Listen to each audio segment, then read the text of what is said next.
जे केंद्र सरकार अनुरोध करछु पखाल को आपण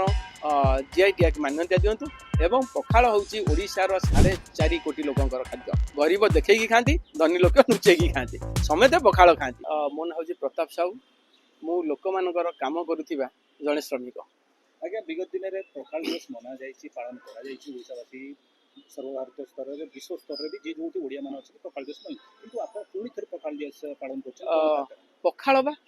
पखालर अर्थ कौन गोटे दिन पालन करा जाए कि आमे जदि कहबा पखाल को गोटे दिन पालन करके सारीदबा सेटा मध्यम भूल कथा पखाल मु पिला दिने जतले छोट छुआ होइतिली मोर जतले हेतु पाइबा 5 वर्ष हो कि 4 वर्ष 5 वर्ष होइतिली मु हेतले पखाल खाउतिली काइना मु हेतले मो बो कहबो पखाल बाडे देकी स्कूल जा पेटे कंसाई पखाल खाइ दे पेटे पखाल खाइ दे कि तू जा पाठ पढ़ एटा मोर पिला दिने मध्य ए कथा कहउतला मो बापा भी मध्य पखाल खाउतिले आजि का डेट रे मो बापा को होउची 85 वर्ष सी सका उठिले पखाल खाती पखाल जदि दिने से न खाइबे देह खराब हो से कहे मु बिना पखाल व्यतीत आम रही पारि पुणी कौ पखाल खाइबे माने सज पखाल नुहे बासी पखाल जोटा राति रोषे थी सका जो खाती पानी पूरे राति रखिदे सका खाती से बासी पखाल कहुए मो बापा आज पखाल खाऊँ 50 वर्ष है मो बड़ापा 100 वर्ष पर एक्सपायर कले 2 वर्ष तले सी पखाल खाते पखाल हूँ आम परंपरा पखाल हूँ आम घर खाद्य पखाल हूँ आम माने जातीय खाद्य आ पखाल आम राज्यर खाद्य जोटा कि आम बारंबार राज्य सरकार को अनुरोध करूँ केंद्र सरकार को अनुरोध करूँ पखाल को आपण जीआई टैग मान्यता दिंतु एवं पखाल हूँ ओडिशार 4.5 कोटी लोकंकर खाद्य मझे मुझे शुणी किसी लोग मतलब क्वेश्चन करते पखाल गरीब खाद्य धनी लोक खाद्य नुहे यहाँ भूल गरीब देखैकी खाती धनी लोक लुचेकी खाती समेत पखाल खाती किए पखाल न खाए यदि गोटा धनी लोक कह छाती हाथ बाड़े मु पखाल खाइनी सी न खाई बापा खाई जब ओडिशा लोक होते यदि बाहर लोक बाहर देशर लोक होते बाहर राज्यर लोक होते सी हूँ अलग कथा कहुए मुझे मझे नेपाल जाइली मो भाविली टे पखाल खाई बोलिकी देह टे भल नाला पखाल खाई बाहरी पानी जो भात को आणिकी पानी पुरेकी लेंबू दली ताजे दही पकड़ खाइली से मत क्वेश्चन कले प्रताप जी ये क्या है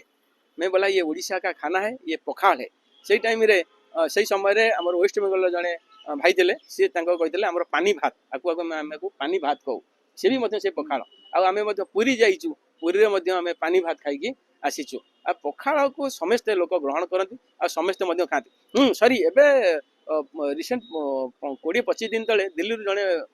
व्यक्ति आसी भुवनेश्वर सी मत पचारे कहले प्रताप जी हम क्या करेंगे कुछ नहीं खाएंगे थोड़ा आपका क्या यहाँ से पखाल है हम थोड़ा खाएंगे मुझे एकाम्र हाट नहीं जाइली एकाम्र हाट में आम सांग बस पखाल खाइलु अच्छे से बाँ हाथ से पखाल खाइले मुझे यहाँ बाँ हाथ खिया जाए ना यहाँ डाण हाथ में खिया जाए तो कहले ओ अच्छा ऐसे क्या खाता है मुझे अनेक बुद्धिजीवी माने मत देइचंती कि पखाल मत किछ औषधीय गुण रही खाली बुद्धिजीवी मत देना मो बापार उदाहरण देली मो बड़ापार उदाहरण देली जे तादेरे साइंस मतेरे बहुत पखाल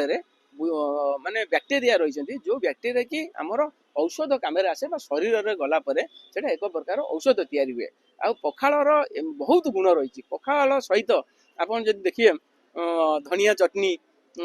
सारू आलू चटनी ता सहित बैगण चटनी ता सहित आपणकर छोट छोट चुना माछ मौराली दंडिकीरा करांडी माछ चेंग माछ गड़िशा माछर छेचेड़ा ता देहरे टिके रसुण पड़ी कंचा लंका पड़ी सोरिष तेल पड़ी ताकू छेची देला परे जो बास्ना आसे तार बास्ना ता सहित पुणी आपणकर देखिथिबे धनिया चटनी विभिन्न प्रकार जो आम लंका ठार आरंभ कर विभिन्न प्रकार जो मसला पकई था तार बास्ना चटन बास्ना आ पखाल सहित जो खाद्य ताकू आम कहीं भूली पारू ना कि मु भी खाऊँ मो झील भी सी भी डेली पखाल एवं भी खाऊँ कॉलेज पढ़ले से कहे बो मुझे पखाल खाइबी बापा पखाल खाइबी मुझे तू पखाल खा मु भी पखाल खाऊँ मो बापा भी पखाल खाऊँ ओडिशार 4.5 कोटी लोकंकर खाद्य होचे पखाल सकाल उठिला माने पखाल खाइबू आम जो बिल को आम किसान भाई मैंने कृषक भाई मैंने जाती कौन खाई जाती मटन खाई जाती सकाल उठिले पखाल पेटे बाड़े देले चलले काम को काम जाइए कले पुणी सकाल उठिले पेटे खाई जाइए पखाल बाड़े देकी चलले आपणकर स्कूल को आम सब स्कूल चलु ना कम किए जो आपणकर देखिए ललिता बाड़िया हुए किसान मैंने कृषक भाई मैंने तो ललिता बाढ़ाती से कौन खाई जाती पखाल खाई जाती से पखाल विभिन्न प्रकार औषधीय गुण अच्छे और ताकत अच्छे आप देखिए पखाल खाई सारी पेटे पानी पीदे और हाकुड़ी गोटा मारिदेवे वाह कि मजा माने ता धीरे जो औषधीय गुणटा सी आमर विकसित करे से आम पेटे जो बैक्टेरिया विभिन्न प्रकार खराब जो थाए से हाकुड़ी मध्यम बाहर कर दिए ना विभिन्न प्रकार डिजाइन कर सारे आजिकल विभिन्न प्रकार देखिए एकाम हाट में मिलूँ ପଖାଳ ସହିତ ମଟନ, ପଖାଳ ସହିତ ମଟନ ପୋଡ଼ା, ପଖାଳ ସହିତ ଚିକେନ ପୋଡ଼ା, ପଖାଳ ସହିତ ପତ୍ର ପୋଡ଼ା, ଏମିତି ସବୁ ବିଭିନ୍ନ ପ୍ରକାର ମିଳିଲାଣି। କିନ୍ତୁ ଆମେ ଯେଉଁ ପିଲାଦିନେ ଆମେ ଯେଉଁ ଖାଉଥିଲୁ କେବଳ ପଖାଳ ସହିତ, ମୁଁ କହିଲି ଆପଣଙ୍କୁ ଆଳୁ ଚଟଣି, ବାଇଗଣ ଚଟଣି, ନହେଲେ ସାରୁ ଚଟଣି,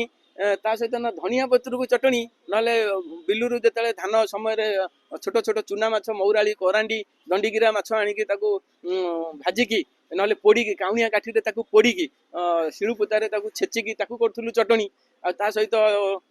ସେତେବେଳେ ତ ଏତେ ମସଲା ମସଲି ନଥିଲା, ସେତେବେଳେ ଆପଣଙ୍କର ରସୁଣ ପିଆଜ ଦେଇକି ତାକୁ ଯେଉଁ ଚଟଣି କରୁଥିଲୁ କଞ୍ଚା ଲଙ୍କା ଦେଇକି। ଆଉ ଏଇନା ତ କଞ୍ଚା ଲଙ୍କା ତ ରାଗ ନାହିଁ, ବାସ୍ନା ନାହିଁ। ସେତେବେଳେ ଖାଲି ଗୋଟିଏ କଞ୍ଚା ଲଙ୍କା ଆଣିକି ଛେଚିକି ମାନେ 5 ଜଣ ଖାଇପାରିବେ, କାହିଁକିନା ଏତେ ଯୋଉ ରାଗ ଥିଲା। ସେତେବେଳେ ଓରିଜିନାଲ ଜିନିଷ ଥିଲା, ଏବେ ଓରିଜିନାଲ ଜିନିଷ ମିଳୁନାହିଁ। ଏବେ ତ ଚାଉଳ ତ ଭେଜାଲ ହେଇଗଲାଣି। ଆଉ ସେତେବେଳେ ଚାଉଳ କାହିଁ, ସେତେବେଳେ ଯୋଉ ବଗଡ଼ା ଚାଉଳ ତାକୁ କୁହାଯାଏ, ମାନେ ଚାଉଳ